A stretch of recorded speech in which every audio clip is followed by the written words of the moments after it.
Hello and welcome to Tectonic Takes podcast, part What of the up? Beautiful Game Network, sponsored by Roughneck Scarves. It's been a while since you've heard from us. We've had a few schedules to juggle, and I think we're back on track now. But Favi, how are you doing? Yeah, I'm doing pretty well. Everything has been kind of hectic, really. I'm still getting accustomed to being in Japan, so just a little bit of that. But good news, the U.S. men's national team looks better than it has years prior, and then we have a playoff game to talk about. So exciting stuff.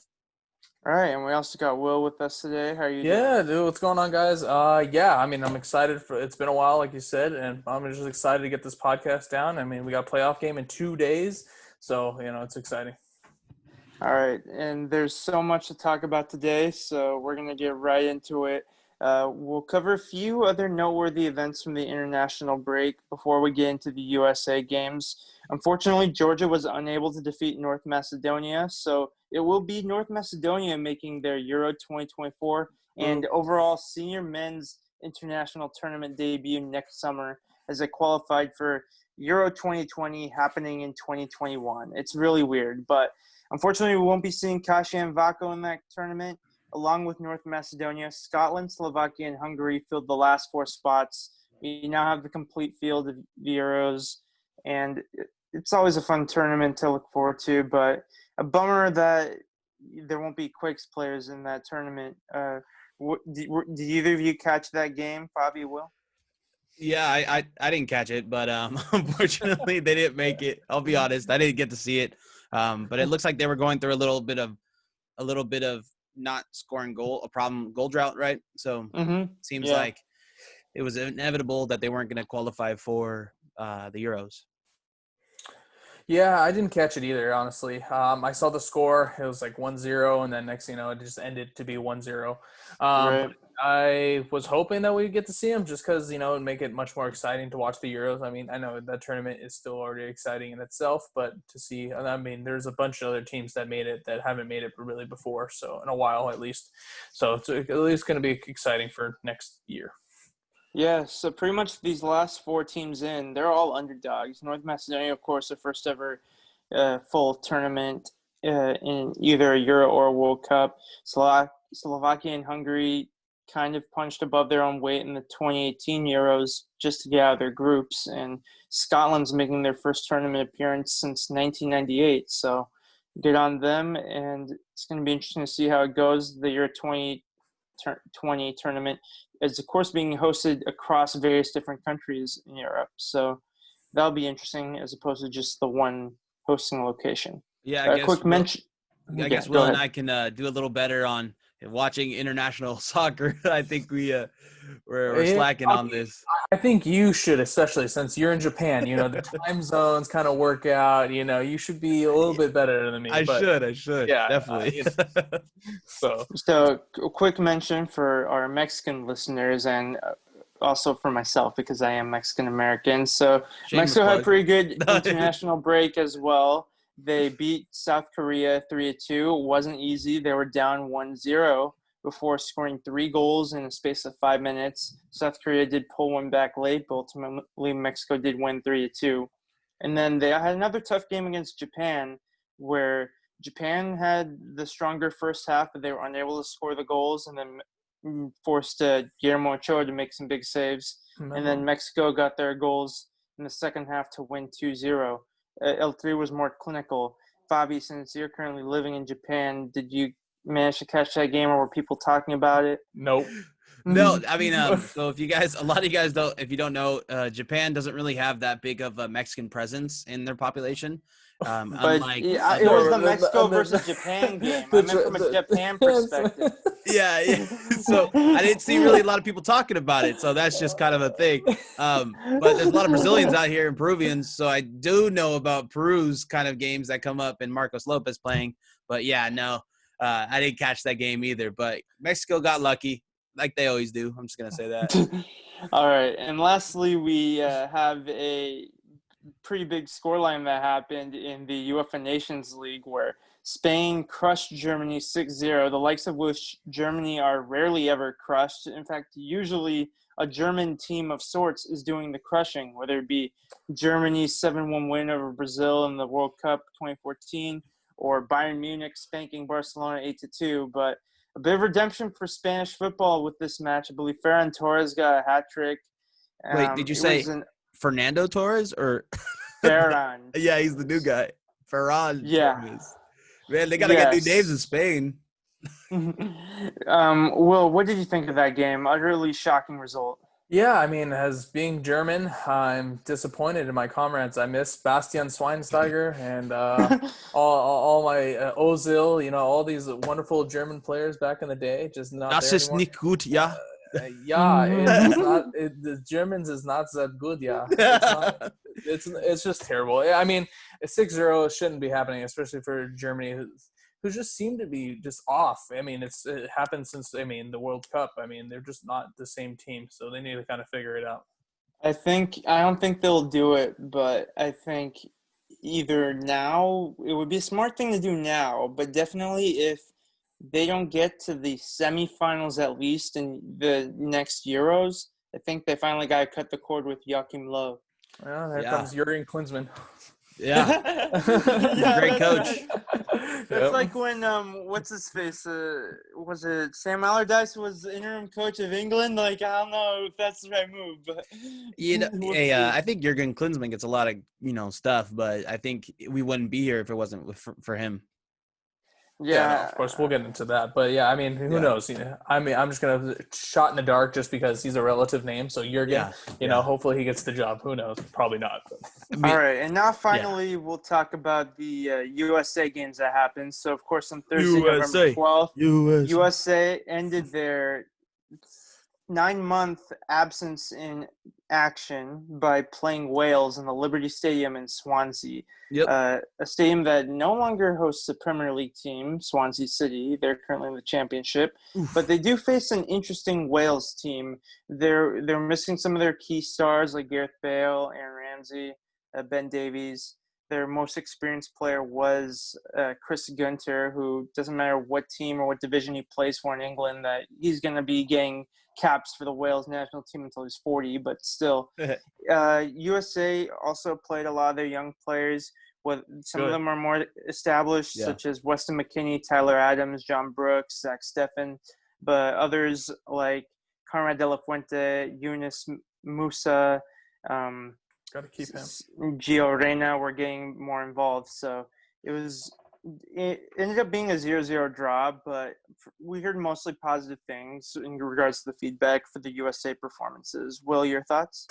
Yeah, I mean, the first half for USA was, obviously they didn't really have a big camp. They only had a couple of days with each other, but it was great to see the youth movement, and that's what needs to be happening with the U.S. national team. I don't want any old players back. I'm going to make a take real quick to go on it. No Michael Bradley. Whoa. Done. He's got to go. No So more Michael Bradley. No more Altidore. We want that to be the case, but will Greg Berhalter pull the trigger? That's the question. I'm not sure he's ready to do that.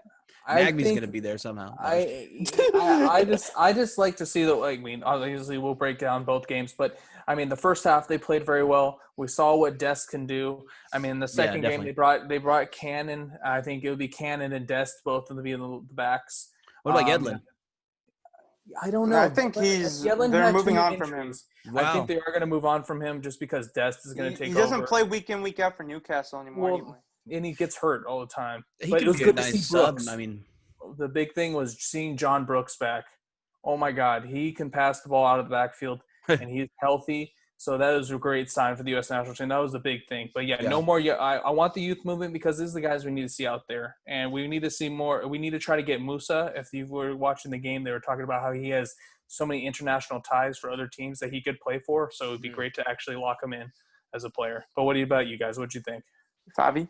Yeah, a little rusty, right? This is the first time they played in about 9 months. So, and a lot of times, I think there's a lot of firsts for these guys. So they haven't at least played together. And then it was evident that they were just kind of kicking the rust, the dust off the wheels. And then against Panama, you kind of saw what they're capable of. Yeah, and it was a similar situation for Wales. Granted, Wales don't have necessarily the exciting names that the USA does, but of course we're biased. We hear more about the USA players than the Welsh players. But they were playing players such as Dylan Levitt, who is part of the Manchester United youth system. He's not really playing a lot with the first team. He's been loaned out and stuff. So Wales are kind of trying to unearth some gems, see what are those players in the future as Gareth Bale and Aaron Ramsey are getting to the latter stages of their career. They still got a few good years left, but after that, they need to figure out what's going to happen. And when you're a small country of, off the top of my head, maybe like 3 million people, like it's going to be tough to keep that conveyor belt going. I don't know how countries like Uruguay. Hey, I was gonna say. I mean, or even to a lesser extent, Denmark. They consistently find good players, but it's tough for sure. And you know, granted, USA has 300 million players and 300 million people, and they don't always have an abundance of choices either. So there's a lot of factors that go into it. Well, we're starting to see the fruits of fruition, right? Definitely. Finally. Yeah. Yes. So 300 million people, we're finally getting we're finally getting kids of players, right? Like Gio Reyna, for example, right? His dad played in MLS and the national team. An extension.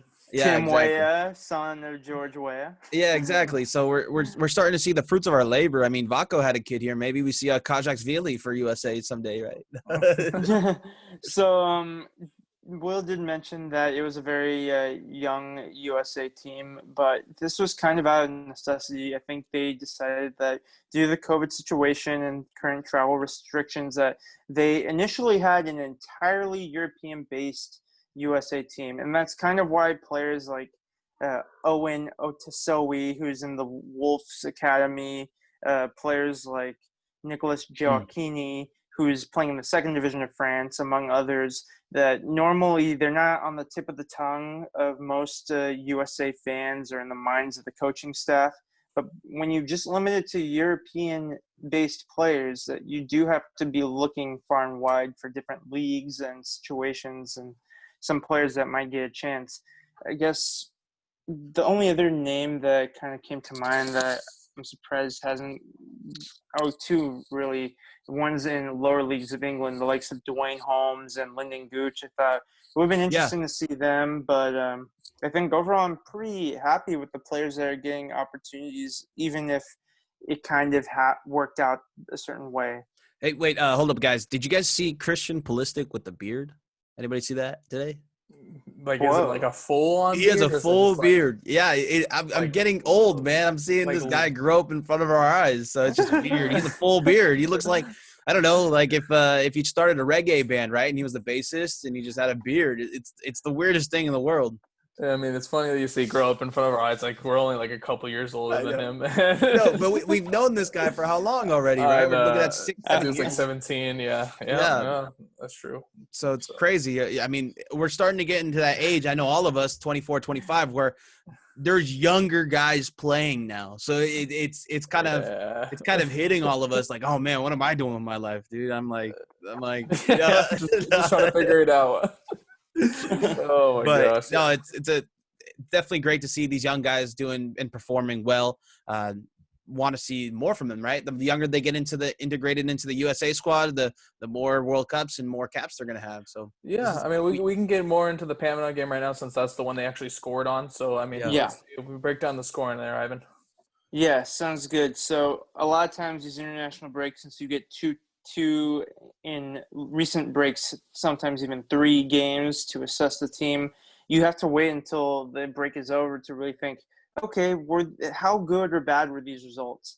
And having beaten Panama 6-2, USA scoring 6 goals against anybody not named Cuba is pretty rare, but I'll take it. No, but, I mean, it's a great thing. I mean, remember, this is a U.S. team that lost to Trinidad and Tobago to not make it. Right. Yeah, can't take any team for granted. Exactly. So, yeah, it's a great result. Sorry, keep going.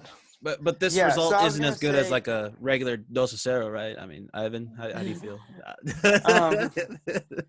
So I'll just be clear right now. So as a Mexican-American fan, I understand that USA and Mexico have a huge international soccer rivalry.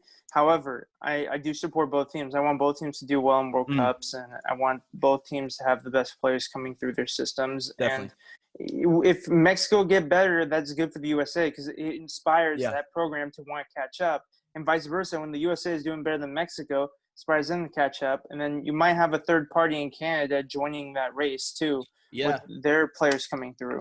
So it's going to be good for CONCACAF, and if other nations like Jamaica and Costa Rica can get their acts together as well, then that region won't just be a layup in the World Cups. Like they'll be able to be scary for a lot of the second and third tier teams, and maybe surprise a first tier team. But anyway, Definitely. so my original point was that having seen the 6-2 result against Panama, it makes a 0-0 draw against Wales feel a little bit better, because you don't want to necessarily draw 2 games in an international break, or like what looked like for a very brief moment at the beginning of the game, draw 1 and then lose 1.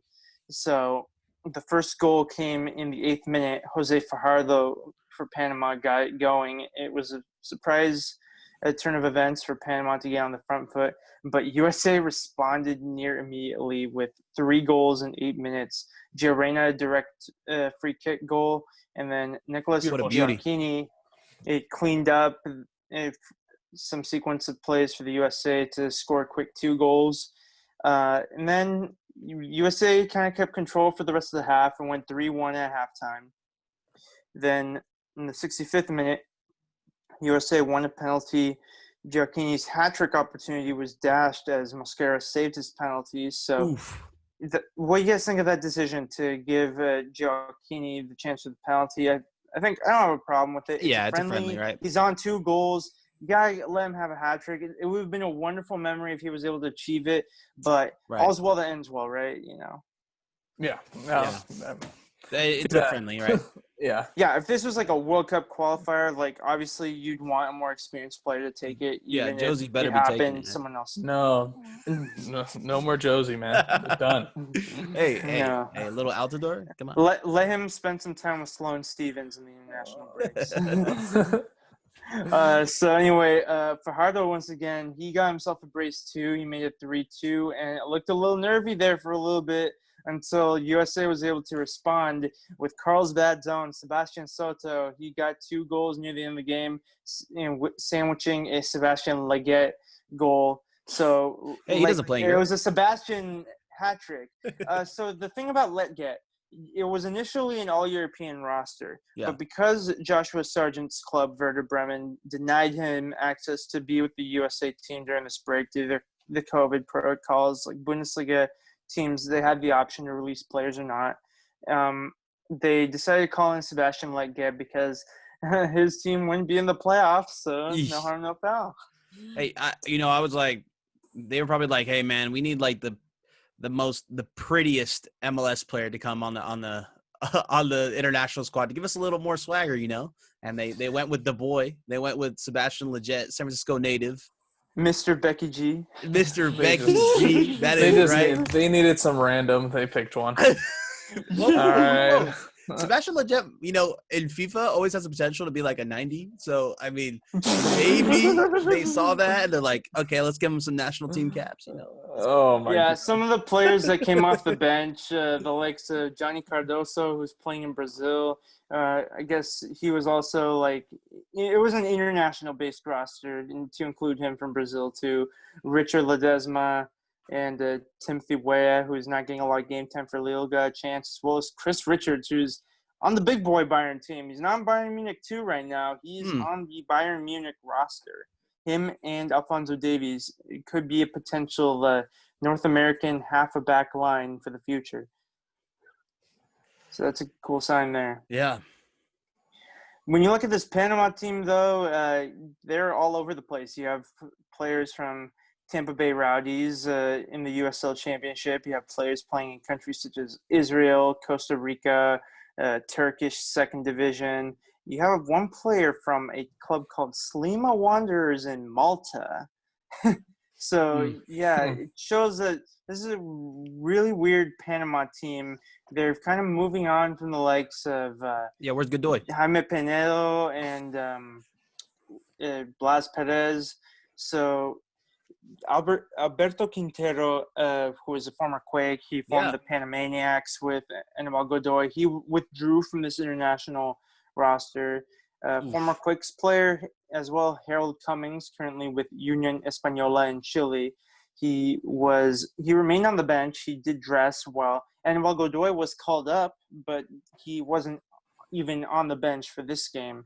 So Wow. it was really interesting to see, definitely shuffling the pack. We did get to see Gabriel Torres, a former MLS player with the Colorado Rapids, come off the bench, and he was as useless as usual as he was in his MLS career.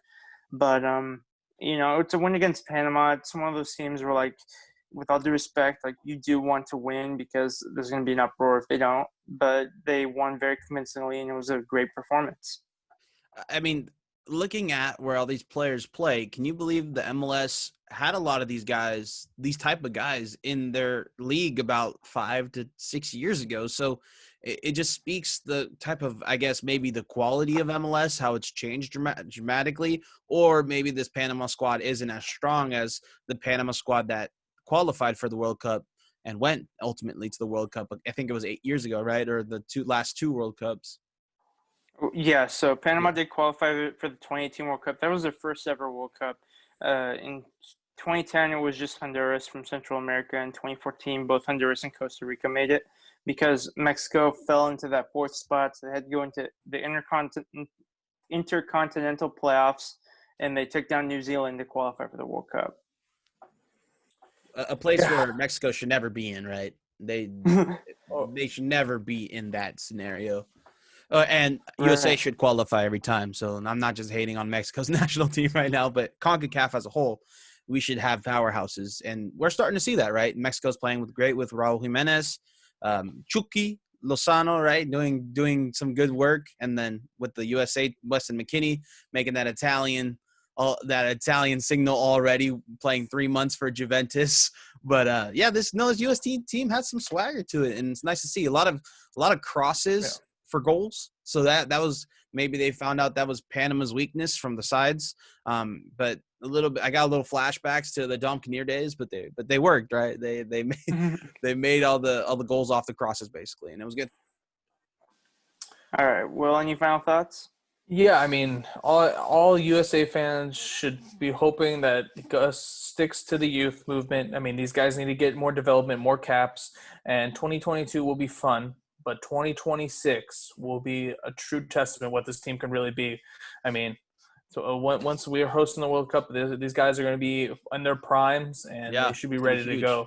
I mean, it's going to be probably one of the more exciting World Cups, and who knows, we might be able to see a game, So that's going to be fun. But, 2022 in Qatar should be fun as well to see this team. But, I think Gus really needs to stick to this young team and just have some veterans around, some key veterans, and just watch this team grow right in front of them. Will, the little point that you had on 2026 being North America's Cup and how we might actually do some damage in that could be a big turning point for American soccer. And that means – we might see the MLS and the U.S. national team actually get a lot of media attention coming around that World Cup cycle. So it's cool to see that we're actually going to have a very competitive squad if everything pans out. So definitely thing to know. It's definitely been an evolution of sorts. Obviously none of us, I know I wasn't born in 1994 when USA hosted the World Cup that year, and the media attention that was there, even though like soccer wasn't really that big at the time, like it was a huge event. It was a huge spectacle. You had Diana Ross singing at the opening ceremony, and you had all these big stadiums that were hosting these World Cup matches. Stanford. Like even if Stanford, Rose Bowl, stuff like that. And then you fast forward to 2010, where you had the Landon Donovan goal against Algeria. You had USA making the round of 16, and you had other great moments like the Clint Dempsey dodgy goal against Robert Green in England, and that was definitely a turning point for the USA as well. To we expect more. Like we're not going to be like, oh, okay, Ghana played well, they knocked us out, congrats. No, we're going to be pissed because we believe this team can be better. And then as more different leagues started to get more coverage, more podcasts come out, more social media platforms. The U.S. soccer fan base has grown and grown and grown, and it's a really healthy part position right now, and it's going to be growing even more in the 6 years between now and the 2026 World Cup. So we'll see what happens at that point. But for now, I think USA is showing that they do have talent coming through, and that the disaster that was 2018 might just be an anomaly, and hopefully Yeah. it's something they won't have to experience again. The U.S. fan base really has two lowlights to kind of look over with this new team, right? I know this is a Quakes podcast, but the low light of Ornelas missing that goal against Belgium. Hopefully that stings a little less with this new World Cup cycle coming up and these new guys, right? This true golden era for the U.S. soccer, at least it's first golden era besides the 1950s and when the World Cup initially started. But yeah, this is an exciting time to be a U.S. fan. And I want to take a quick second before we go into the fan questions to actually thank everybody that's on our Patreon. I want to thank you guys for supporting us.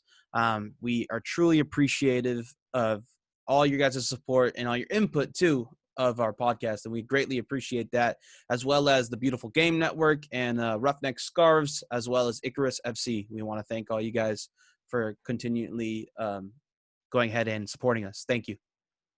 All right, so our first fan question comes from Kevin Portillo. So Tudene brought up a point that raised some eyebrows, that many of the players that the USA called up for this window do not play many minutes in their teams or play in their B squads or second division, stuff like that. So should we ask more of these players to try to win more minutes to the club? Should it be a point of concern? And I think that is always the next step. It's like, yeah, we're happy to see them play for the national team, but in order for them to get better, it can't just be through the national team. They have to play as much as possible for their clubs. And that isn't, unfortunately, always the case for American players in Europe, where you constantly have to prove yourself time and time again.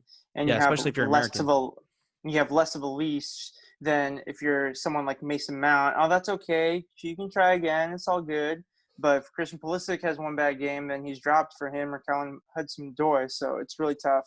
I think you do have to, to quote the 76ers and Sam Hinkie, trust the process. This is the first step of that process, because when you play in international soccer, it doesn't matter where you play or where the pecking order is at your club. Your managers and your coaching staff is going to notice that you're good enough to play for your country at some level, that we're going to get to see you play against other competition, and it's going to give them things to reconsider if you play well. If you don't play well, it's going to be like, okay, well, maybe like we saw what we know about you, that like you're not ready to play serious minutes with us. Right. Thankfully, for the most part, even if it was against Panama and Wales, that just about everybody played well. So they're certainly helping their cases to get more minutes in the future. Right, and I thought and during the Wales game, during the broadcast, I forgot the other broadcaster, but Stu Holden, they were talking about Zach Steffen, and him not getting much minutes playing for Man City. And, they brought up a good point that, the good news is at least he's playing with the team and those are high caliber players. And then sometimes he gets some, games in, once in a while. But eventually they're saying that it's going to hurt him if he doesn't get regular game times. So I mean, it's a very interesting point, and that's for all the guys. Eventually it's going to hurt them that if they don't play, So I have actually something to say about that. Since he's a goalkeeper, on the practice field, day in and day out, he is taking reps from the best players in the world, right? So I would want to say the goalie spot might be a little different on the getting minutes. Well, but one's practice and then one's a game, right? So they did make that point. So saying like, yes, he's getting those reps in practice, but it's still not the same when you don't get any game time. Yeah, so with Zach Steffen, I think that Tim Howard was in a similar position earlier in his career with Manchester United, where he was getting more look-ins in the USA team, even if he was still behind Casey Keller for the 2006 World Cup, then he would be long-term for Manchester United. And eventually the solution ended up he would move on to Everton, where he became the undisputed number one there. So that might be the case for Zach Steffen. And with goalkeepers, there's a bit of in NFL, we know about the quarterback merry-go-round or the carousel, where if one person makes a move, it sets off a whole chain of events. It's similar in the Premier League and in European football, where if one goalkeeper makes a move, it does shake things up and it forces a couple other transfers. So Zach Steffen is going to get his opportunity. We don't know if he's going to be the future Manchester City starter because Ederson's not much older than him, but he will get another chance soon. He's just got to bide his time and continue to play well for the national team until then. Next up, we have Sam Habash. So he feels that the U.S. men's national team has better quality players, many of whom start in Europe, and current results reflect that. But will this team be able to clear a World Cup group stage in 2022, assuming we can qualify? Currently, we don't have any top-level striking options. He's not counting Josie, Giassi Zardes, or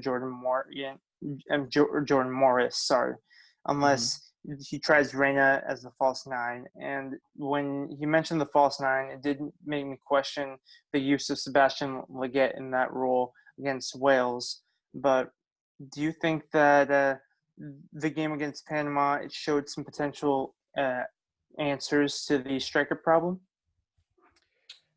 Will, go ahead. Yeah, I mean, I think we haven't seen enough yet from Timothy Weah. I think that's one important player for the U.S. national team.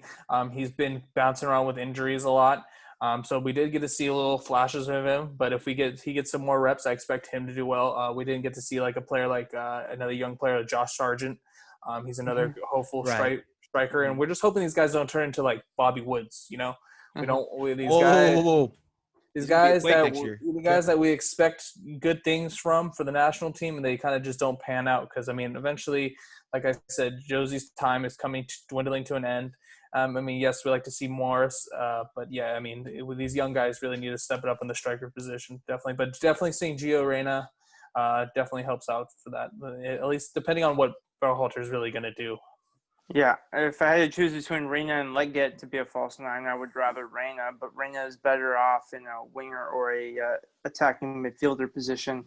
Trenton Young also asked about the future of USMNT forwards and if Soto and Gioacchini are receiving the torch from the likes of Altidore, Weah, and Sargent. Weah and Sargent are still young themselves, so they're not passing any torches, but that's a good problem to have if they're going to be competing for those spots and if they can develop all together into good players. And he also asked, is Gio Reyna going to be used as a set-piece specialist? USA doesn't tend to have one of those, so go ahead. The position's open. Yeah, someone's got to step up, but I mean, who knows? I mean, I just really want to see what's going to be next. The next time they have a friendly, when we have more call-ups to be named, what Gus is going to do. So that's going to be the true testament. I mean, it was great to see our youth really come into play, but I mean, as far as the setup piece guy, I mean, who knows? Who really knows at this point? Too early to tell. Yeah. Yeah, and then another question he had was how much of the Panama game foreshadows the future of the U.S. men's national team. I guess we'll see, right? Because we don't know. we have two teams, right? We have an MLS team, and then we have a U.S. national team or a European team. So and ultimately, it's going to be a mix of the two. Like you're not just going to call up all MLS players for the Gold Cup or the World Cup. You're not just going to call up all European players. It's usually a mix of the two, and it's similar for a lot of North and South American teams. Maybe less so Brazil and Argentina, who have a plethora of options in Europe. Yeah. But when you're looking at the Chiles, Peru, Colombia, Mexico, there's always sometimes a small, but still a core of players that come from their domestic leagues. Mm-hmm. Yeah. So next up, go ahead, Fabi. Yeah, and I mean, I think this is, like you said, a great problem to have. We're gonna see the likes of Altidore out there eventually. So, Will, you better be ready. It's either gonna be Zardes or Altidore. So you pick your poison, right? I guess. I'd rather have like Morris and then somebody else. Depending on the formation. I mean, we might see Morris on the opposite side of Gio Reyna, right? And then Pulisic in the middle. That might be something. I don't know what they're going to do with the lineup. I'm more worried about who's going to be the next person as to John Brooks. That was a debate they were talking about. So I'm assuming Chris Richards. I'm thinking more like Walker Zimmerman. I think Walker's played very well. Leadership. So I think him, John Brooks, if hopefully stay healthy, And then they're talking about the left back and right back position because they didn't see much for Robinson. We'll So they're go thinking through the whole squad. We have a question about the whole squad, but Oh, yeah, I'm I sorry, like yeah. where you're headed. Yeah, no problem. Yeah, well, calm your horses, all right? Hold your horses, okay? I was really been excited. I've been waiting to talk about the I national know. team I after seeing the understand. games. I Oh, go ahead. know. We're saving the best for last. I know. So Jeff Vikas asks, how long do you think it will be before we see Cade in the U.S. men's national team? Maybe a couple more years playing for San Jose Earthquakes and maybe having to make a move to a bigger club.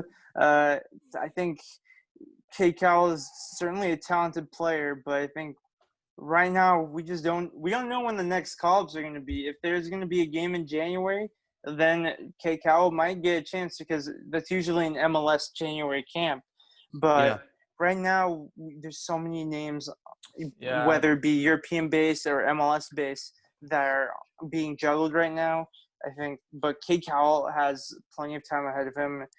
If he continues to play as well as he has so far in his young career, he will play in a USA shirt down the line. It depends. Yeah, I think. Go ahead, Will. No, I was going to say he's going to need to take a real big jump in his game. But he's also – I think he's probably going to get more call-ups in like the U23s and all the other younger World Cup ones, and that's where he's really going to have to prove himself just because like – And he will. He's 17, right? Yeah. Yeah. How many guys, 17-year-olds of the U.S. or 17, 18-year-olds of the U.S. have already played and start their cap? Like, a couple friends, they had like at least six or seven guys. So I'm just saying, I mean, they're not all his position, but still, the fact that there is so much youth already behind him, it's already kind of setting him back a little bit. But he's really going to have to just jump his game up full time to see him in the national team uniform, at least for the regular national team. I said that at some point he'll get a chance to wear the shirt. Yeah, but definitely. I'm not saying that he's going to win 50 caps or more than that, but like he'll get a chance. No, but as far as answering his question, like but I think if he he makes that Cade is behind, if he makes the step to Barcelona, we're looking at probably a call up right away, right? Well, we're already at 2 players in Barcelona. I would love to see 3, so that'd be kind of cool. I don't know about right away, but yeah, definitely that would help his stock immensely. Yeah, it would also would help his price is if he does get called up to the younger national teams, then more teams are going to be in on him. So that just raises his price, and that's better news for the Quakes. So the more representation we have in the youth squads is great too. Yeah, I do think that the youth squad opportunities would have to translate to full international appearances. I believe that's what's keeping Sebastian Soto from being involved at Norwich City right now. He needs to get his British visa, and that'll help if he gets more call-ups at the U.S. national team. That's why he's currently on loan in the Netherlands second tier. But anyway, next up we have a good friend of mine, Ken Watana. He's the founder of Allegiance, which is a sports-focused social media platform. He asks, was the biggest area of concern for the U.S. men's national team? He thinks it may be the defense, considering that they conceded 2 kind of dodgy goals against Panama. So what do you think? Are we more concerned about the defense, goalkeepers, forward, midfielders? I mean, I think first off, you would obviously want to set your defense. I mean, we've had a long time where we had, set defensemen for a very long time for the national team. So to finally solidify that and also to make sure they're healthy. I mean, the biggest person I've already talked about many times, John Brooks.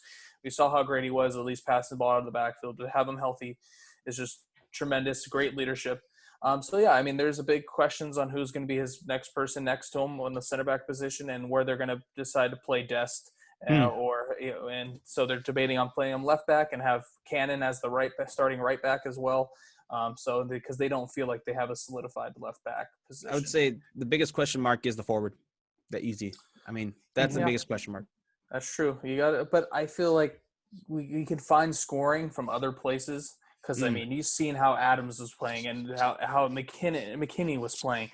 I mean, those guys can create chances for whoever's going to play forward. I think we have pieces that we just need somebody just to get open, make those runs. Because I think our guys can find them.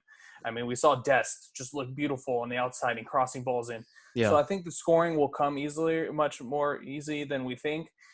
Because we have so much more talented players in the midfield around. Yeah, that would make sense. Yeah, so that's why I think having a strong defense is going to be huge. So, but I mean, I'm more of a defensive-minded person when it comes to that. So, yeah. Yeah, my other area of concern would be, along with what you guys mentioned, the goalkeeper behind Zach Steffen, I'm still not sure about. I think JT. He maybe, but Ethan Yeah. Horvath, he's starting to play a little bit more for his club this year, and it's going to be difficult. I think this is the first time in a while where USA hasn't been blessed with 2 or 3 starter level goalkeepers that were pretty much on the same level. Whereas, like, Tim Howard's, Casey Keller's, Brad Friedel's, etc. Isn't Brad Guzan still playing though? I mean, Yeah. he has a background, right? He is. Yeah. I don't know about him anymore, at least. Well, anyway, is it the end of the bald goalies for the United States? Is that what you're saying? It's the end. Yeah. I mean, it looks like a different USA team in many respects because a lot of the players coming through are from Black and Latino origins too. Right. So that's something really cool as well. Abby from the Soccer Crush podcast wanted to make a quick comment that she is enjoying what she's seeing from this U.S. men's national team, and she's hoping that they can continue to shine because not only are they competing with the likes of Mexico on the men's side of the game, but they also have to prove themselves in a country that already has a 4-time World Cup champion with the women's side. So let's not forget about that. The U.S. women's national team, they could have a big year coming up in 2021 with the Olympics. So Shout out to them. I might go see them. Let's go see. Oh, yeah, there you go. Yeah, because Tokyo is hosting the Olympics. So I mean, it's taking I'll fly out. Yeah. I mean, hey, any Tectonic Takes, you guys are welcome. Come on, fam. Real quick. Who's your favorite women's soccer player right now in the USA team? Oh, Rampone, for sure. Rampino, sorry. I mean, yeah. Rampone. Why I think Rampino. I'm sorry. I get nervous. For me, it's got to be the UC Berkeley alumni Alex Morgan. Like the tea drinking celebration, like that was hilarious. I don't know. She left a sour taste in my mouth when she did that little whole ordeal in Disney World, where she was like, "Do you know who I am?" to all the employees. So I don't know, a little bit egotistical. Hey, all I gotta say about her, she was still training her butt off when she was pregnant. I mean, that's right. Was full blown pregnant, and she was just going out there like it was nothing, and still just playing perfectly well. But yeah, I mean, I don't know. I couldn't say. I mean, it's definitely Morgan was up there. I was a big fan of Hope before she retired, but so I can't say that. But no, some of the players coming through, like Crystal Dunn and Rosa Lavelle, are pretty good too. So the future is bright for the U.S. Women's National Julie team Ertz, as well. right? Julie Ertz, yeah, she's a beast. Yeah. Her husband. Will, you were a big fan of Hope Solo before she got handsy. Is that? Yeah. Before she this is a PG podcast, no more, I guess. No. She just stopped, beating the balls and started beating something else. But it's all right. It's all right. No worries. Okay. That's why I didn't next question. I'm so sorry for the person who has to follow this up. Hilario Muniz, if you're still listening, here's your question. So the first one was, who surprised you the most out of the guys who got their first call-ups or are still trying to establish themselves? And how did the attack look minus Josh Sargent and Pulisic? My answers would be, I think the player who surprised me the most is Sebastian Soto. I think he definitely made the most of his limited time against Panama. He made an instant impact. He scored 2 off the bench. And I think that he's definitely one of those youth players that seemed in danger of getting lost in the shuffle if he didn't make an impact in this window. But now he's inserting himself in the conversation for future call-ups and future consideration. Took advantage of it. The attack, they look pretty well. Even against the Wales 0-0 draw, I think that the attack is looking sharp. You're getting players that are playing in those types of positions for high-level clubs in Europe, and they have a lot of great years ahead of them to get even better. So I'm feeling more optimistic about the attack after this window. I'm going to go on this one. Sebastian Lletget, da boy, Mr. Becky G. Pretty Oh boy, my you know, God. Mr. LA Galaxy. Come on. He showed that he can shine with all the European stars. So I think he had a great camp. No. Terrible answer, Favi. Hey, San Gosh, Francisco man. native, okay? Come I on. get that, sure. You live in Japan now. You should be all about something else, man. You can't call the Bay Area out anymore, man. Shout out All my right, home city, But I Yay mean, area. there's so many things that we saw that are really good. I mean, we don't really get to see these players that are playing these big European teams. Yeah. So it was just great to see what they're doing now, because obviously they're Anyone playing. stood out to you, Will? I mean, so obviously McKinney and Adams and just, Mhm. all those players that have been dest, like those guys that have been playing for these big clubs now, you get to see what's happening to their game.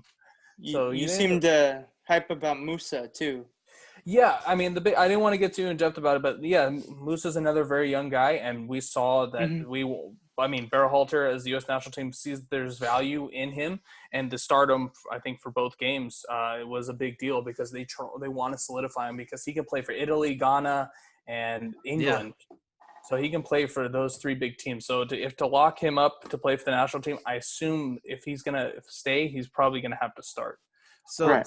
a lot of the U.S. men's national team fan base, I guess, was mad about this Greg Berhalter kind of hiring, the way he was very connected to the federation. How do you guys feel he has done so far?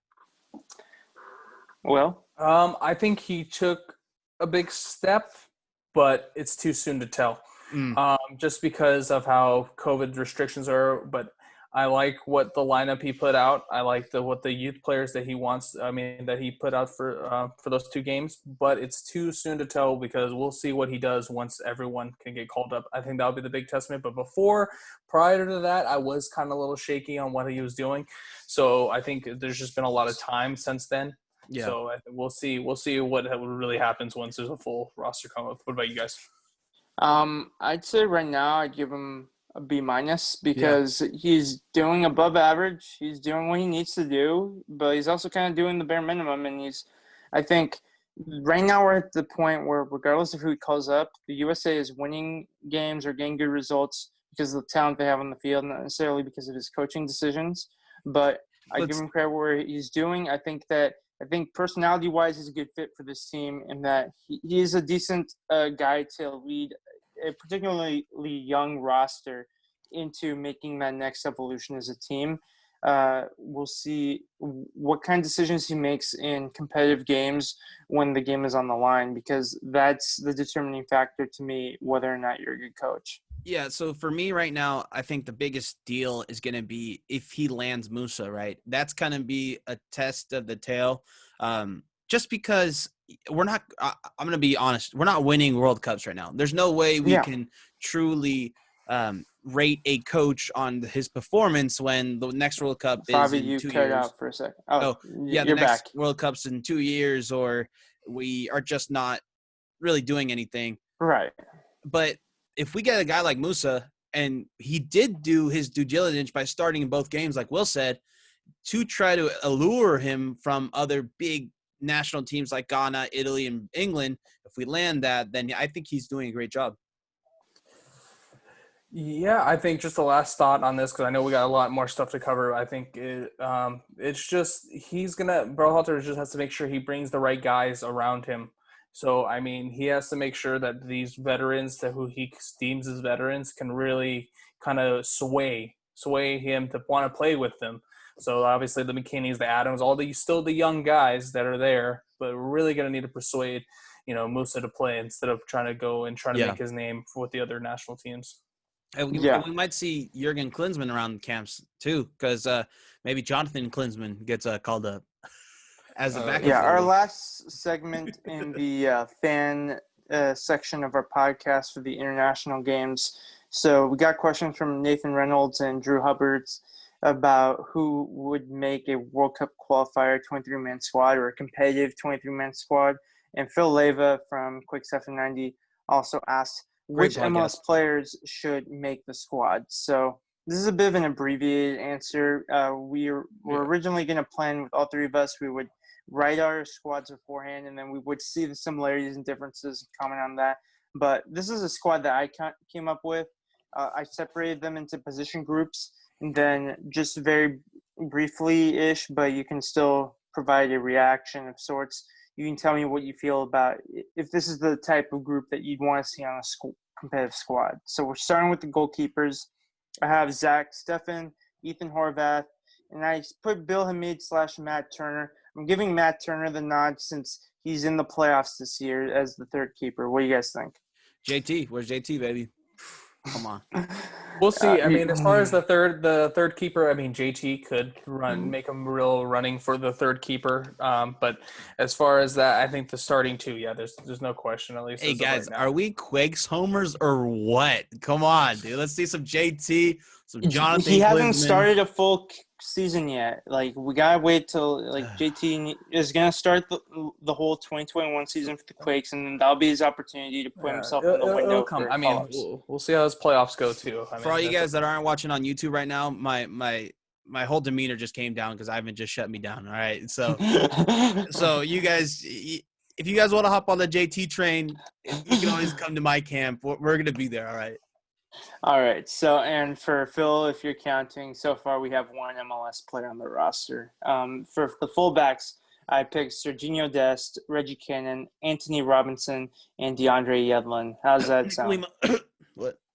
Oh my god. Sorry for Nick Lima. If one of these guys there, if all these guys are healthy, there's no way Nick Lima is going to get in. But, all those. I couldn't agree more. Those are the perfect fullbacks for this team. Yeah.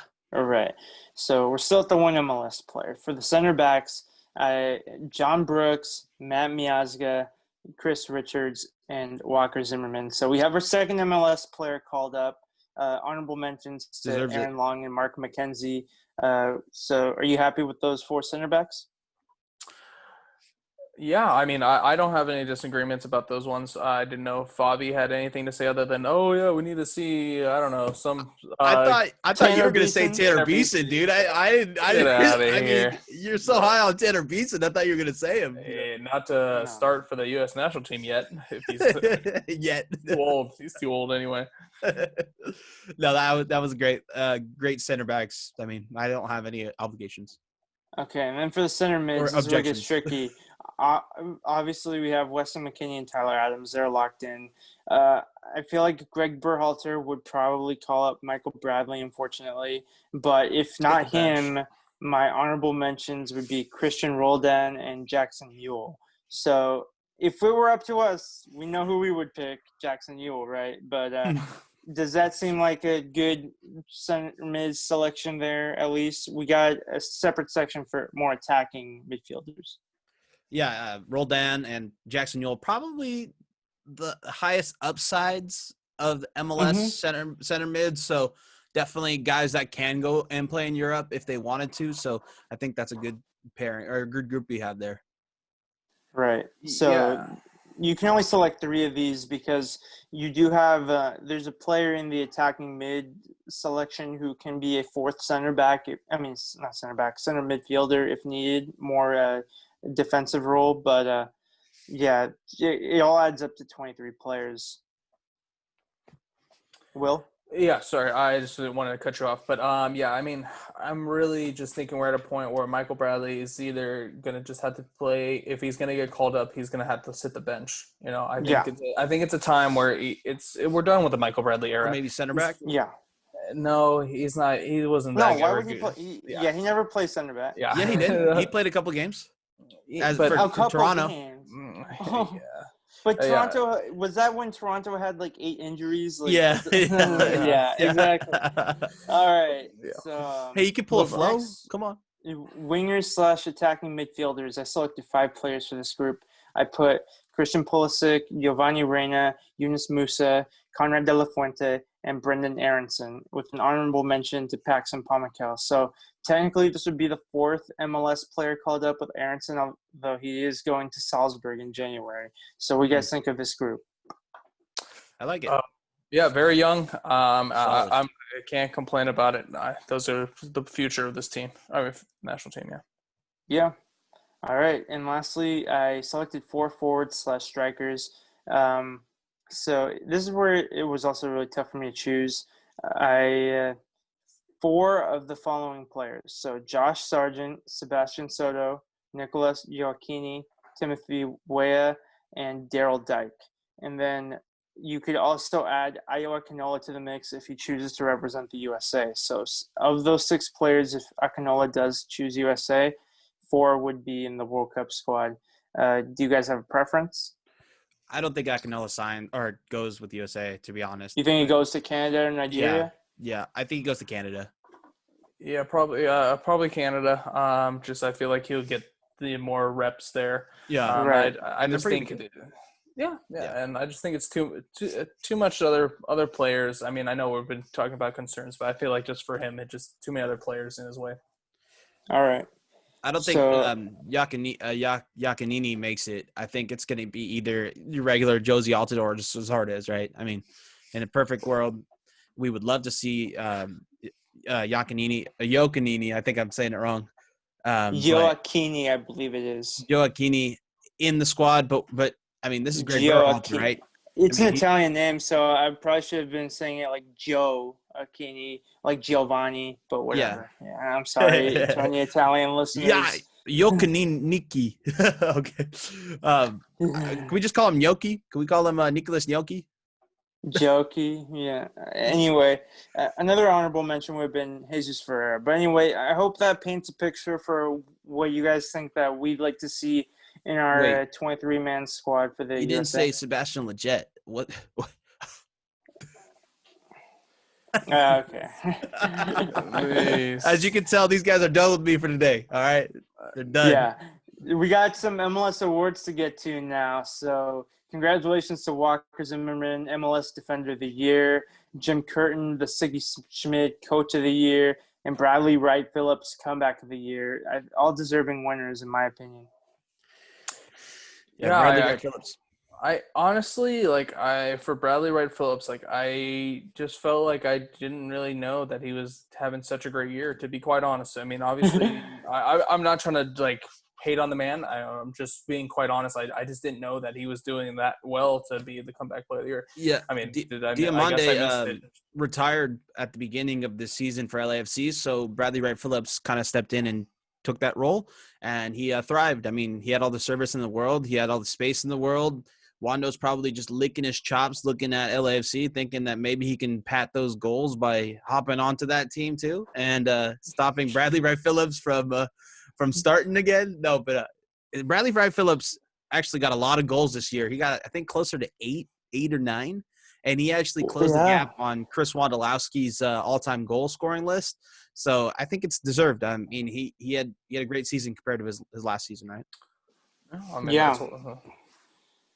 Yeah, I agree that Bradley Wright Phillips is definitely still a factor. Him and Kai Kamara are like the biggest challengers to Chris Wondolowski's goal scoring record, and I think that he's definitely been one of the more underrated players in the growth of Major League Soccer. And some fans look at him and think, oh, he was a failure in England. Why are we signing players like this and turning them into superstars? It makes their league a joke.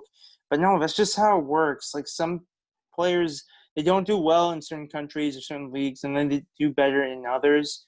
Granted, I'm not saying that every player in MLS can do it vice versa, that they're going to succeed in England, but it's definitely this is a player that's worked hard. He earns his success, and I'm happy for him.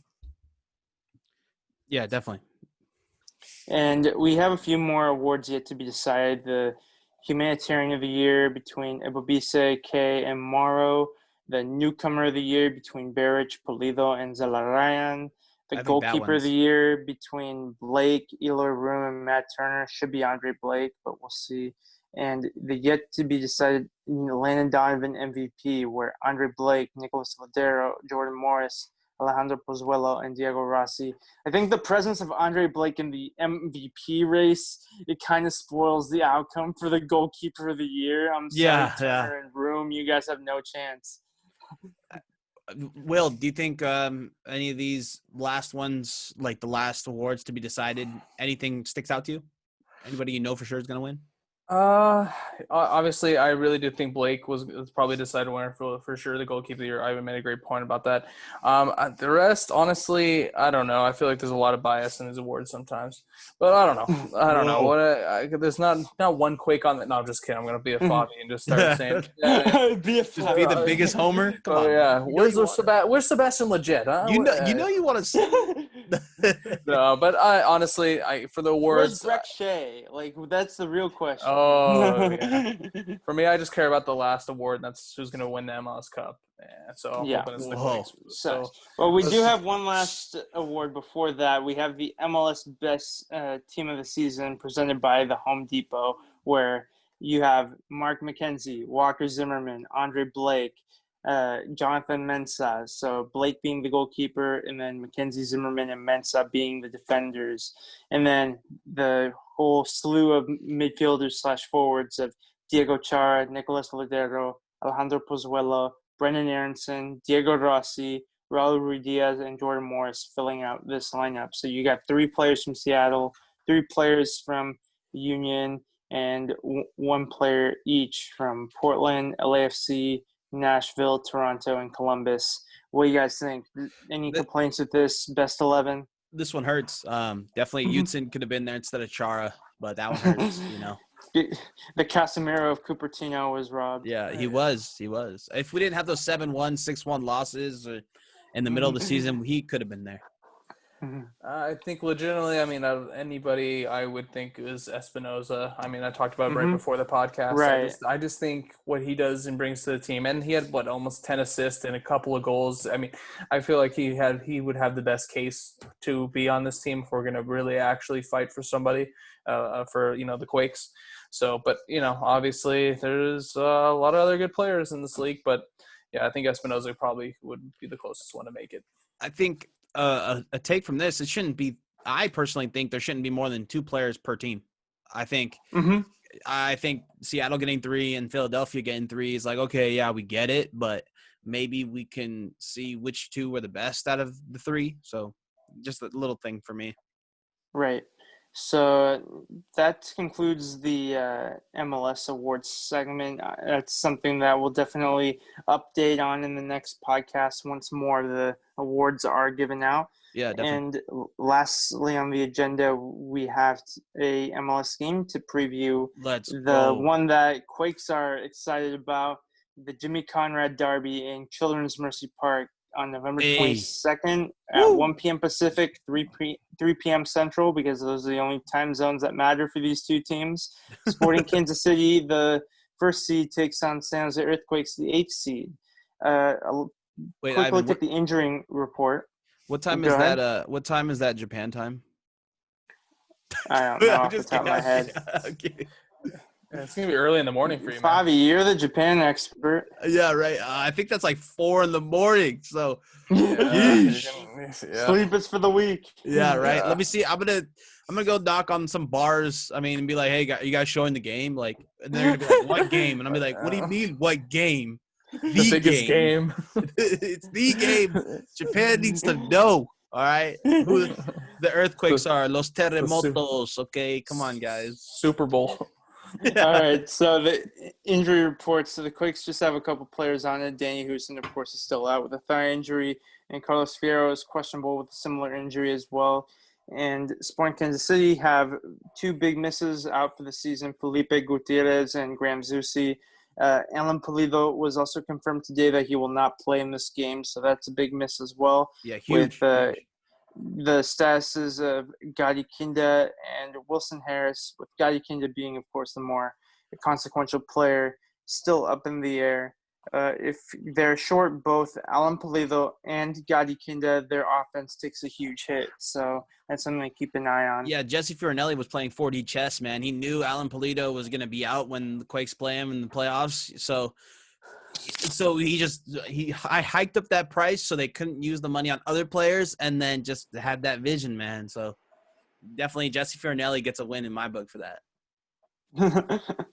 That would be such an Bobby is on one today, man. Let's go, baby. He is feeling it. 4:00 in the afternoon in Japan, or 5 now. Yeah, he's just feeling it.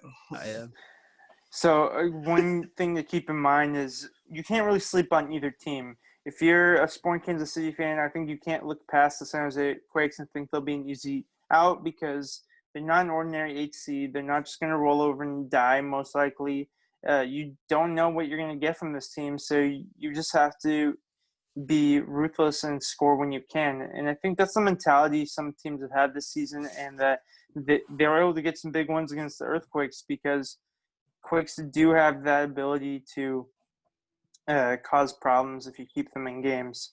But conversely, Quakes fans also can't dismiss Sporting Kansas City. I think a lot of people were celebrating when they ended up getting them as opposed to Seattle Sounders or Portland Timbers. But although they were not expected by many to finish the season at the top of the Western Conference, they did make the quarterfinals of the MLS's back tournament before losing to the Supporters Shield winners, Philadelphia Union. So they're a very solid team. They've earned their success this season. They get the job done even without the presence of an international level star player like some MLS teams have. Coincidentally, both of them lost to Minnesota United in that tournament. So whoever wins this matchup will be rooting for Colorado Rapids to come out of that game just to get rid of that Yeah, definitely. bad mojo. This is a battle between a team that was consistent throughout the season versus a team that is finishing the season very strong. Even though they did lose to Seattle on that last day, they had the playoffs locked up. So ultimately that they were dialed in and they were committed to getting to the playoffs at all costs. The Quakes had to fight, like these last 3 or 4 games were the playoffs for them essentially, whereas Sporting Kansas City, they were fighting on a different end of the spectrum to win the Western Conference and to be that dominant team and have home field advantage as long as they're in the playoffs prior to the MLS Cup final, should the Philadelphia Union get there. Yeah, I mean, it was just for Sporting Kansas City, they were just very like a silent, no one was really talking about them. I mean, once we kept doing MLS rankings, they just kept slowly climbing the rankings, and luckily they found the one spot for themselves, and they 100% deserve it. Well, really? You think they deserve the one spot? Yes, they deserve it. They got it. Who else would you put there? They didn't have to play any of the California teams, right? So. Well, okay. I mean, we could go and speculate on all the scheduling and all that stuff, but at the end of the day, they got there, right? I mean, they still had to play the games that they were needed to play. That's true. I mean, yes. I still believe that throughout the MLS that there's not that big of a gap over in general between the competent teams. Like there's a couple teams down the bottom. Like if you get to play them a lot, then yeah, we're gonna look at you funny if you get most of your points from beating them. Which it's they like did, right? picking on the smaller kid at school. What do you mean? They played like teams Houston like Minnesota. Houston Dynamo. Yeah, but Houston Dynamo is not a train wreck. We're not talking about like them in the same breath as we would like in FC Cincinnati or DC United, right? I mean, I think Houston. I mean, that's just my opinion because I think they're kind of a train wreck. They have a new whole rebranding going on. They don't have kind of a vision to go forward. So. Right, but they're not like a player they're not a team that's devoid of talent either. They saw Albert Ellis leave this season, but they still have some good players. All I'm saying is they earned the spot, and we got to play them. But like Ivan was saying in the beginning, like no one can sleep on anybody. I mean, these are just the way the bracket filled out. So, I mean, it is what it is. But, I mean, yeah, I think just as far as we are seeing a fresh team, it'll be at least interesting because at least we know, I mean, like I said, if we face a Portland or Seattle, it would be a really hard game for us just because of our track record lately. But, yeah, it's a fresh start. We're 2 days away, so very excited for it. Yeah, so we got a few key matchups in this game. Ornelas is going to have to go up against a very formidable center back partnership with Punchek, I think, and Winston Reed, the former West Ham player and New Zealand international. And if he gets past those two, he's going to have a tough time putting the ball in the back of the net with Tim Millian goal. He's not one of the contenders for the goalkeeper of the year, but I think he's in that next tier along with players like Stephen Fry, caliber goalkeepers in MLS, where he's very consistent. He's a reliable shot stopper, and at times in Sporting Kansas City in the last few seasons, he's been their best player. Definitely. And then next up, we have an interesting matchup between Christian Espinoza against the young Jalen Lindsey, where he's been playing a lot this season in the absence of the injured Graham Zusi, and he's been very good. He's more of a defensive-minded right back, whereas Graham Zusi, of course, he played as a winger earlier in his career. Mm. He is more of an attacking fullback. So I think Espinoza is going to have to take advantage of the young players' inexperience and cause some problems in this game if they're going to have any chance. But if Lindsay has a big game, then that would be a good sign for Sporting Kansas City and trouble for us too. Yeah. Next, we have the midfield battle. I think is going to be interesting. Jackson Ewell and Hudson will certainly have their hands full against Ilya Sanchez and the experienced Roger Espinoza. Roger Espinoza, he's played for Sporting Kansas City for a long time. He's played in World Cups for Honduras in 2010, for example, where he was currently a Sporting Kansas City, or back then a Kansas City Wizards player. And he's definitely a player that they're going to love to have in a playoff situation because he's been in that position before where he knows that he's got to step up. He's got to be a leader on the field, especially with no Felipe Gutierrez. And he's not going to make it easy on this team. Like Central American central midfielders, they know how to tackle you, and you're going to feel it.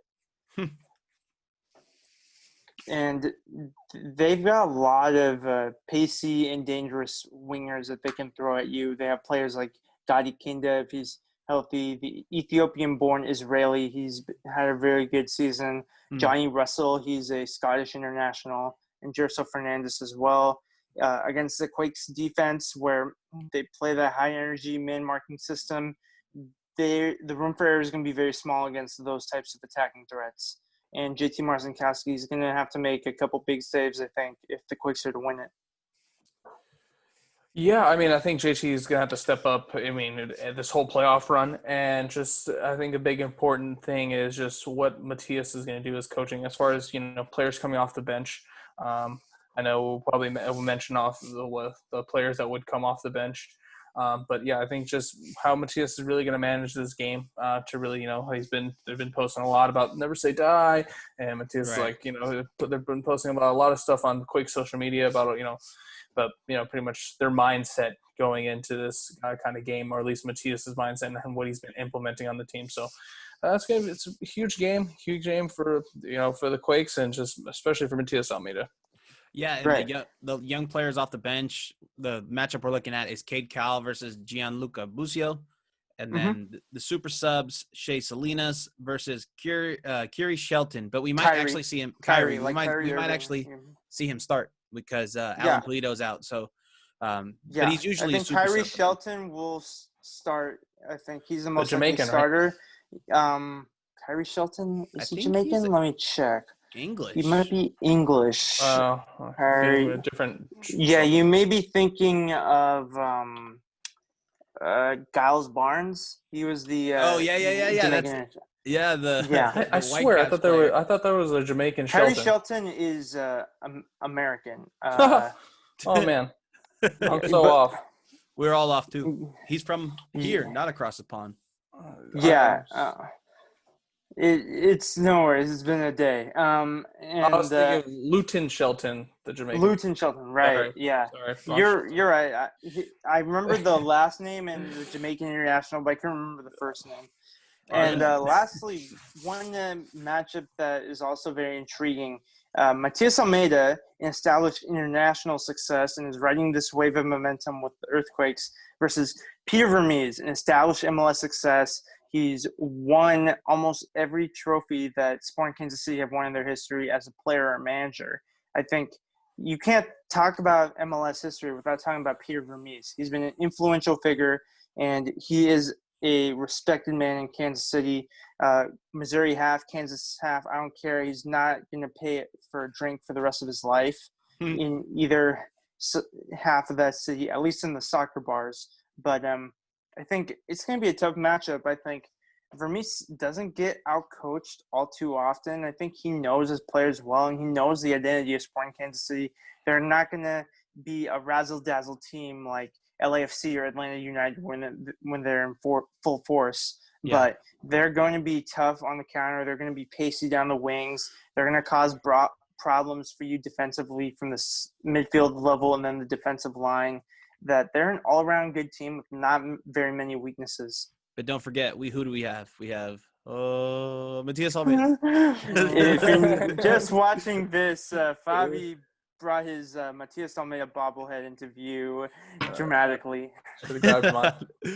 Again, guys, this is the guy who won the CONCACAF Champions League. Don't sleep on us. Again, this might be. You sound like Taylor Twellman right now when he's talking about Pity Martinez. He's the South American Player of the Year. But no, I think this might be one of the best matchups we can have. If they're not going to have Polito, either Sporting or LAFC would have been ideal, right? Because unfortunately, LAFC. We were never going to match up with LAFC though. They were too far down. Yeah. But whoever, I think Seattle's playing LAFC, right? So we wouldn't face LAFC until the Western Conference Finals. No, but whoever's playing, I'm saying whoever has those two teams has the best matchup in the first round of the playoffs, right? Yeah. So definitely, I think this can be a winnable game. Without Alan Polito, they are a different animal. And last year they missed the playoffs, right?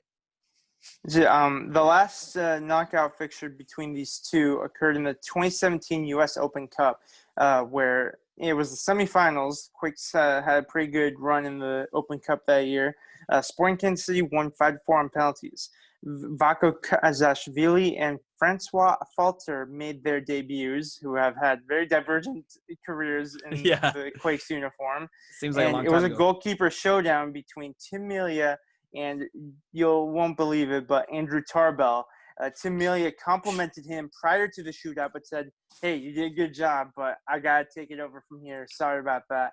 And, of course, Tim Melia was on the winning side of that penalty shootout. But, Tarbell. Tarbell, Hey, man, shot stopper, right? Tarbell. Hey, I'm just happy we got something for him. All right, we got like $60K for him. That can pay for like a green card for someone. That's nice. Yeah. So Children's Mercy Park will uphold an 18% stadium capacity for this match. And I got to do some quick maths here. Interesting percentage there. Yeah, you would expect like 20%. Something around there.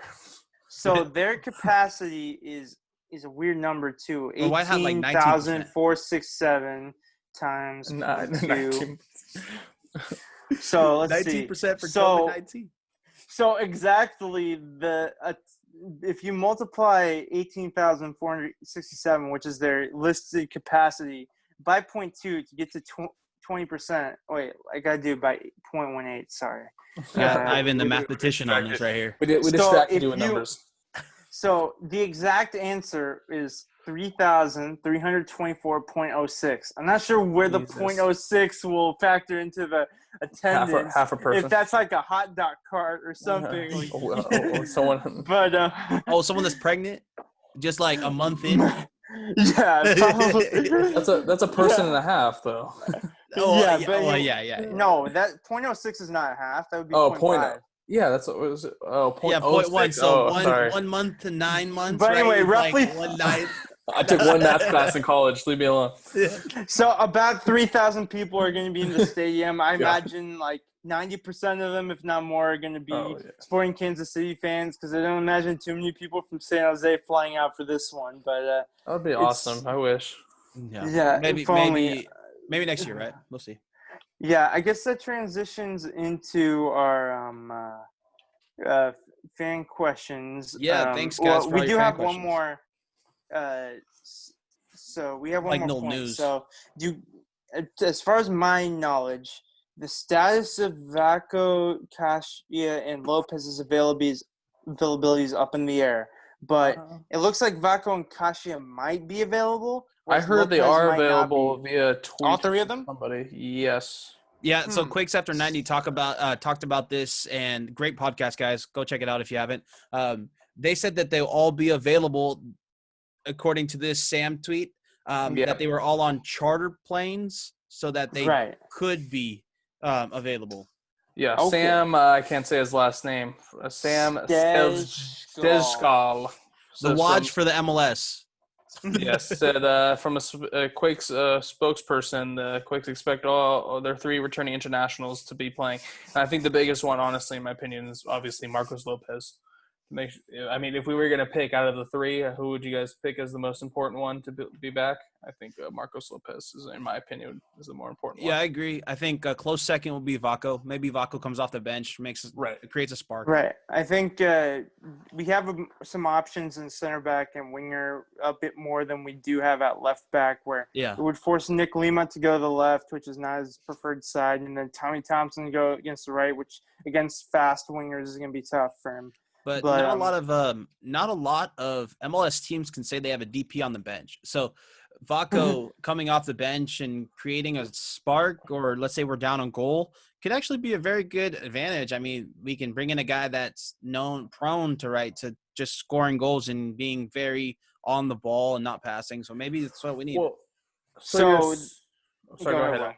So I was going to say, so you're assuming obviously that if Fierro's healthy, we're expecting him to start, right? Definitely, 100%. We're not questioning, right? Almeida doesn't touch teams that are winning. That's for sure. Yeah. So Vega on the fan points of interest segment, because we are revisiting a lot of the questions from the last Sporting Kansas City podcast we did, as well as a few new ones. So he wanted us to answer who starts if Fierro isn't fit. So the options include Vaco, Salinas, Cowell, Thompson. I think if you want that extra attacking punch on the bench, you would start Salinas and you would bring Vaco. But I think you don't have that luxury necessarily against Sporting Kansas City. I think you need Vaco as much time as possible, and Salinas does more damage off the bench anyway. Perfect. I personally think I would have Cade Cowell out there to start, and then I would bring in Salinas off the bench, and then I would have Vaco come off the bench too. You think Cade Cowell is ready to start a playoff game? I think that's our best opportunity to win. Not as a left mid. Because Salinas coming off the bench is a lot more potent than Salinas. Come on, starting. let's be real. We have a DP. We want Vaco to start. There's no question. Yeah. If we were gonna pick, that's our better player. If we were gonna pick, yes. But if Almeida was picking, I don't think Vaco starts. I don't think Almeida is gonna give way to Cowell to start though either. There's no way. But anyway, Mike Pizzo and Crystal Quadra also asked about the weather and the role it would play as well. I took a look on my phone for the weather forecast for the Kansas side of Kansas City, and according to the weather report, it would be partly cloudy with highs of 49 degrees and lows of 28 degrees Fahrenheit. So a chilly day, but at least it won't be raining like it would be on Saturday tomorrow. Well, we'll see. So it's raining the day before, but of course the weather can change a bit. But that means the pitch it's going to be a pretty cold game. I don't think it's going to be snowy, which is the most important thing. You can deal with rain. You can deal with the wet pitch because that happens in the Bay Area. Snow doesn't really happen in the Bay Area. Guys, the pitch is going to be drenched and wet, but it's still going to be better than the Quakes pitch. So, it'd be all right. That's funny and sad. Yes. So Giancarlo LaRusso, he posed the question, which players have more pressure to perform after the loss to Seattle, offense or defense? Who needs to step up more to win this game? I think the answer is going to be the defense because surely the Quakes will score a goal or two this game, but they have to contain a very efficient Sporting Kansas City offense. You can't give Johnny Russell or Gadi Kinda space to work or to shoot from outside the box. Yeah, I think it's more of definitely defense, but it's more in the fact that we need to execute their defensive scheme, right? I mean, the man marking system, if it's there, it's great. If it's not, it goes into shambles real quick. So they just need to make sure they just can execute, the man marking system. I think. Go ahead. I think guys need to be playing with the mentality that it's okay to give up a yellow. I think a lot of the center backs were kind of scared throughout the end of the season to kind of get yellows just because there wasn't any other option, right? But since we have Kasia back, we have Tanner now having some experience. We could see, some more challenging tackles, right? So If Well, yeah. I hope what so. if it's a man mark versus Johnny Russell versus Alanis? I would hope Alanis just takes him out, right, and not give up that 1-on-1, because we all know Yeah. Johnny Russell's going to blow him just basically out of the water. So Yeah, so we'll see. This is going to be the first playoff test for this core of team, the San Jose Earthquakes team, because there's been a lot of roster turnover since 2017. As you know from that segment where we talked about the U.S. Open Cup, and players like Falter and Tarbell are no longer with us, so that's going to be pretty interesting. They're alive and well. The way I said it, it sounded kind of bad. they're no longer with us. So God. Anyway, Nestor, he was the one who asked about anyone going to fly out. It was more of a joke question, but I did check Southwest, and a round-trip flight from San Jose to Kansas City this weekend comes out to $526 at the cheapest. And I love the San Jose Earthquakes, but on my budget, that's going to be a tough flight for me to make. So, yeah, I think I'll watch from TV or my phone or wherever for this one. To be honest, if it wasn't 2020, like if it wasn't the COVID, I would honestly might make that crazy trip. I honestly might have. Yeah, but and that's just the plane ride, like, you know, hotel, food and stuff. And it wouldn't be cheap, but it would have definitely been worth it. I'm just sitting here realizing I'm gonna have to wake up at 3 a.m. to watch this game. And so Eddie, I'm being like, yeah, I wouldn't have gone to this game. Yeah, no, yeah, Lucas. Lucas Gloge on Reddit, so he wondered where the Quakes' confidence level would be right now. I don't think the confidence level is going to change too much. I think this team, led by Matias Almeida, has a lot of belief in themselves, even after the loss against the Sounders. And could the result affect the level of signings this season? And they already made a signing. Chris Wondolowski isn't retiring, so that's kind of like a signing, didn't sign him right, yet. Jesse Fioranelli? They didn't sign him yet, so he's staying. But when they do, that counts as a signing, according to Jesse Fioranelli. A DP signing. But, obviously, the conventional wisdom would tell us that if the Quakes lose, that they should make more signings. But I think they should make more signings regardless. I think if you're a team in any league, you constantly have to be adding to your roster and improving any way you can. Especially a growing league like the MLS, right? Where it's every year the quality just changes dramatically. Right. Exactly.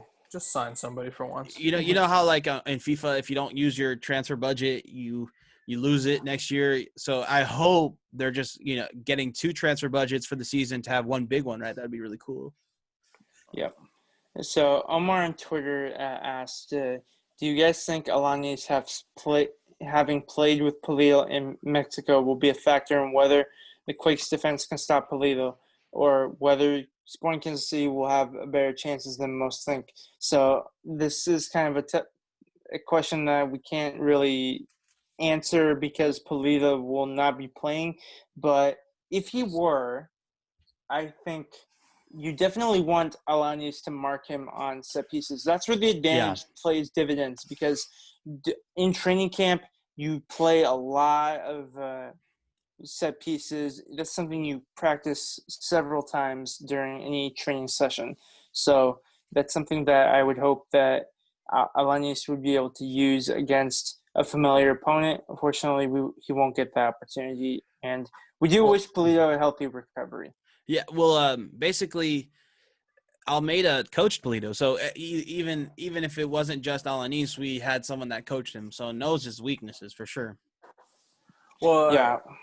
Sorry, just real quick. There's an interesting thing that Joel Soria from, I think, Quakes After 90, right? Is that no. Black and Azul. Black and Azul. Sorry. Oh, my bad. Don't get mad at me, guys. Sorry. Don't hurt Will. Just VP Schneider. No. Yes. No, but he did tweet something the other day about that the Chivas has the opportunity to pull the loan for Alanis by December 1st. So it's an interesting thing to see if they will do that or not. They probably will. Just after this game, they'll just take him back. Yeah. They can care less, right? They're like, you took our coach. We'll take I mean, you think they would have done it by now, right? If you were really going to do it, will you really give him the honorable duty to play the playoff game, or would you rather make sure he's healthy and you take him back? Right. We'll see. So, we'll see. And we want to shout out Jorge Martinez, he brought to our attention as well the Alan Pulido injury, and we covered that with our injury report segment as well as the previous question. But thank you for contributing. And do we have something from Michelle Lee, Fabi? Oh, yeah. She wanted us to go over our lineup that we think. I just want to give a quick shout out to her. We kind of went over what we thought it's going to be. Do you want to quickly go over this? I mean, I can kind of mouth it off. Yeah, I'll just go over it. It should be straightforward. JT, Nick Lima, Osvaldo Alanis, Mhm. Lauren Youngworth, Mhm. Marcos Lopez, Yep. Yule, Yep. Yudson, Yep. Espinoza, Yep. Rios, Fierro, and Wando. Right. If Friero can't go, we kind of talked about that. But, yeah, that's the main lineup. We should see the same lineup. Michelle, thank you for your question. All right. So, Fabi, Yeah. what are your first-round MLS Cup predictions? Just tell us who you think wins each matchup real quick. Yeah, so San Jose, Colorado, Portland, Seattle, Philly, Orlando, Columbus, Toronto. Okay. That's so kind of like the upsets that you're calling are the Earthquakes and the Rapids. Okay. Correct. So my predictions for this first round, I think Sporting Kansas City, unfortunately, Colorado Rapids, Ew. Portland, Seattle, Philadelphia Union, City, Columbus, and Toronto. I think the top four teams in the East have very separated themselves, that they've been the most consistent, the talented, and playing the best throughout the season. So I think all the end teams, Nashville, New England, and the two New York teams, they're going to be done. But I could be wrong. I think that it won't be easy, but those are the outcomes that I foresee. I imagine I'll get half of these wrong, but whatever. And as for Sporting Kansas City, I think that it is really tough to knock off the number one seed. So I'm hoping for the best, expecting the worst with the Quakes. In terms of the result, I don't expect like an 8-0 loss, but I am bracing myself that the season could be over on Sunday. And that would suck. As for the Minnesota United versus Colorado Rapids game, I think since Minnesota United are missing some key players, they're missing Iko Parra, they're missing Tyler Miller, that Colorado Rapids, they're going to be able to pull the upset there.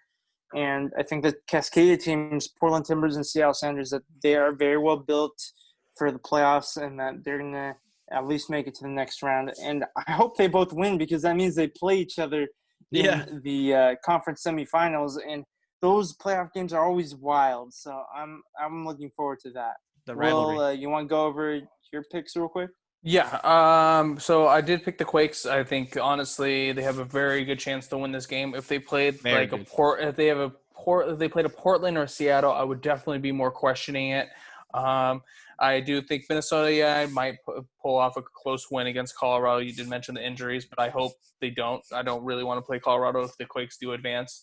I don't want to play Minnesota, excuse me. Yeah. I don't think I can't go against Portland, to be honest. Why would I pick Portland against FC Dallas unless I was a FC Dallas fan? Seattle, same thing. I can't go against them. I mean, they win. So Seattle is going to beat LAFC, and then the Union. They got to show out that they won the Supporter Shield for a reason. Yeah. So the Revolution did get in off that crazy 95th minute goal. So good on them. Yeah. So that was nice from them. Orlando City is just a team that's just been playing very well this season. So I expect good things, at least out of this first game against New York City. I think Nani is going to play very well. I think Crew has just established himself as a solid Eastern Conference team. I don't feel like the Red Bulls are going to do enough to do that. And I think Nashville is going to ride a high. We're going to see an upset with Nashville beating Toronto FC. So that'd be an interesting one. But I think Walker Zimmerman is going to be the defensive player of the year. He's going to take him to the next round. So we agree on 5 of these. We all agreed that Portland, Seattle, Philadelphia, Columbus, and Orlando, that we think they're going to win. So that's pretty interesting. Guys, those are but knowing locks. MLS, we're gonna get some craziness, I think, this weekend. But last thing, like, who's your pick to win the MLS Cups? I'm going with Portland Timbers simply because I think they have the most depth, and I think that they consistently find their way out of jams when they're not playing well, and when they are playing well, they're really difficult to stop. I'm gonna go with Seattle. I think Seattle wins it all. Okay. Again. Yeah, honestly, I mean, to go against Portland, Seattle is very tough. I think if either one, Philadelphia, Toronto. I feel like if I mean, yeah, they'll have a chance to play them, but they'll probably lose. Honestly, I think just Seattle has just been a team that's always just been really solid, and it's going to play against it. I don't think the Union and I mean Toronto will have a real chance, and Portland is the same. I mean, they have great players. I think I'll probably just go Portland too. Honestly, they do. I have a question for you guys, really quickly. How far do the Quakes have to go for the season not to be a failure? I think this season is already not a failure because they made the playoffs. They went from the depths of the league and they made it to the playoffs. But granted, this is a very weird year where more teams did get into the playoffs. So we definitely the goal for next season would be to try again to the playoffs a bit more convincingly. Well, yeah, get in more convincingly, or just we'll see how they do. Like if they get first round knockout, then yes, obviously they need to make playoffs again and then be more convincingly. But right now, this is all bonus. But we want to see them do well. I mean, they're in it. There's a chance, right? There's a chance that this team could really make something happen. But we'll find out first thing on Sunday at 1 p.m. Yeah, it's going to be so much fun to see the action unfold. The MLS playoffs is already off to a great start. If you didn't watch the New England versus Montreal and the Nashville versus Inter Miami games, we did kind of spoil the results for you with our predictions, but the highlights are still worth watching. Some beautiful goals were scored, and we expect more of the same in the rest of this first round. Thanks again to our sponsor, Roughneck Scarves, official scarf supplier to the MLS, USL, and US Soccer. Get custom scarves for you, your group, and your team at roughneckscarves.com. If you're tired of the same old uniform and cookie cutter templates from Nike and Adidas, you want a unique, completely custom kit for your youth club, Sunday league squad, adult, or pro team, Icarus FC can help you create the kit of your dreams at an affordable price. Let them help you design your custom kit today at IcarusFC.com. That's all we have for you today at Tectonic Takes. Hope you have a wonderful night, and thank you for listening. Go Quakes. Hashtag do it for Wando. Do it for Wando. Do it for Wando. Go Quakes, guys.